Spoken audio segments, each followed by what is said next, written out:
কিন্তু রেলওয়ে সবচেয়ে বেশি সবার মাথা ব্যথা যেটা নিয়ে রেলওয়ে সায়েন্স নিয়ে, সায়েন্সের প্রিপারেশন কীভাবে করবে, সায়েন্সের বই কি কোনো একটা বই সাজেস্ট করতে হবে যেটা নিয়ে পড়া যেতে পারে, কারণ একাধিক বই ব্যবহার করলে সেটা থেকে রিভিশন দিতে পারবে না, তুমি সমস্যা হয়ে যাবে। ঠিক আছে, তো সেটার জন্য আমি একটা বই তোমাদের সাজেস্ট করবো, এবং রেলওয়ে সায়েন্স কীভাবে প্রিপারেশন করা যায়, যেটা সবচেয়ে বেশি ওয়েটেজ রাখে টেকনিশিয়ানে, যেমন 50%-এর কাছাকাছি ওয়েটেজ আছে, মানে 40-35, তো 35 থেকে 40 শুধু টেকনিশিয়ানের সায়েন্সের উপরে আছে।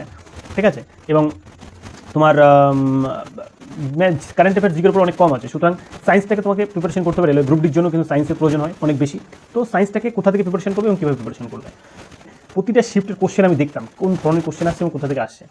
সেগুলো কিন্তু শুধুমাত্র 9-10-এর বইতে থাকে না। রেলওয়ে এক্সামের সায়েন্সের কথা বলছি, 9-10-এর বই এনাফ নয়।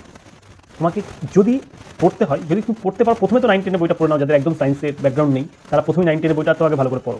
ঠিক আছে, এবং তারপরে যদি পারো তো ক্লাস 11 বা 12-এর যে পাঠ্য বইগুলো আছে না, সেগুলো ডিটেলস একদমই বলছি না। সেই ক্লাস 11 এবং 12-এর যে বই আমি করেছিলাম, যেটা তার বিশেষ কিছু চ্যাপ্টার আছে যেগুলো ইম্পর্টেন্ট, বিশেষ কিছু চ্যাপ্টার, যেমন পর্যায় সারণী, অনেক ডিপ কোশ্চেন আছে ওখান থেকে।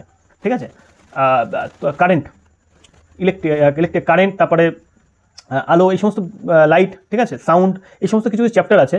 তারপরে ইলেকট্রনিক্সের উপরে যেটা, ঠিক আছে, তোমার ওই কন্ডাক্টর, ঠিক আছে, এই যে চ্যাপ্টারগুলো আছে না সেমিকন্ডাক্টরের উপরে, কিছু বিশেষ চ্যাপ্টার আছে যেখান থেকে রেলওয়ে অনেক বেশি কোশ্চেন মানে আসে।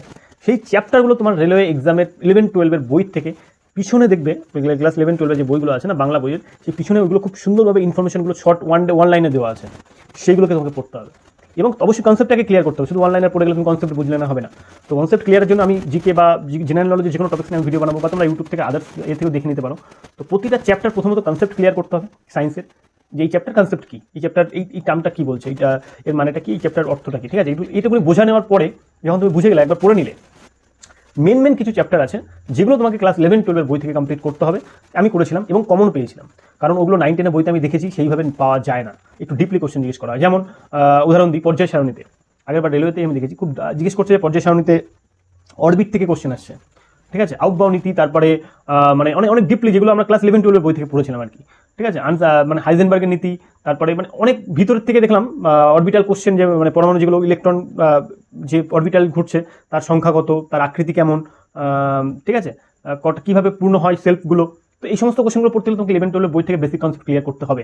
আমি জানি এখন ক্লাস 11-12-এর এই 9-10-এর বইগুলো অ্যাড হয়েছে কিনা, কিন্তু আমরা তো পড়েছিলাম ক্লাস 11-12-এর বই থেকেই, এবং সেই জন্যই আমি কিছু চ্যাপ্টার, সব চ্যাপ্টার পড়তে হবে না।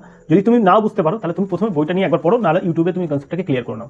নেওয়ার পরে দেখবে চ্যাপ্টার শেষে কিছু ওয়ান লাইনার হিসেবে ইনফরমেশন দেওয়া আছে, সেই ওয়ান লাইনারগুলো পড়ে ফেলো।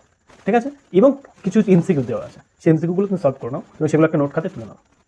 ক্লাস 11-12 বই তো পড়ে তুমি মুখস্থ করতে রিভিশন দিয়ে যেতে পারবে না, ওগুলো তুমি নোট করে নাও, শেষের ওয়ান লাইনারগুলো বা এমসিকিউগুলোকে একটু লিখে নাও। বেশি থাকে না, 1 পাতা মতো থাকে।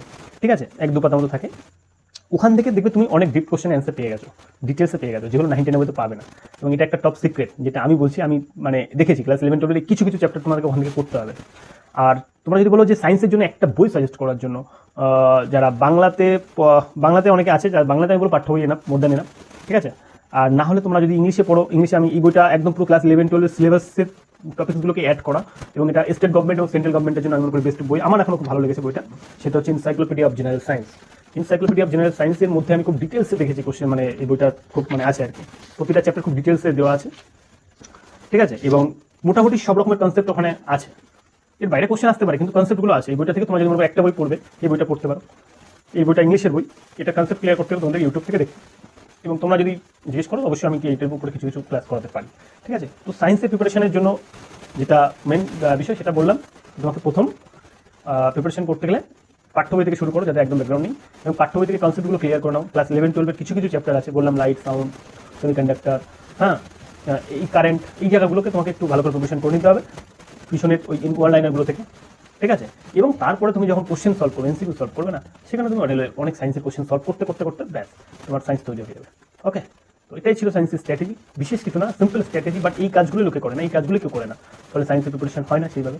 আর বেশি কারেন্ট অ্যাফেয়ার্স, বেশি জিকে স্ট্র্যাটেজিকে রেলের পিছনে ছুটে লাভ নেই, কারণ এগুলো ধরাও যায় না, যত ছুটবে সেটা ওয়েস্ট অফ টাইম হবে।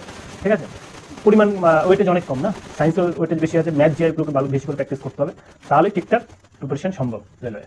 আর রেলওয়ে 70-80% পেয়ে গেলে তুমি সেফ জন্য থাকবে। ঠিক আছে, ঠিক আছে, নেক্সট ভিডিওতে আবার দেখা হচ্ছে।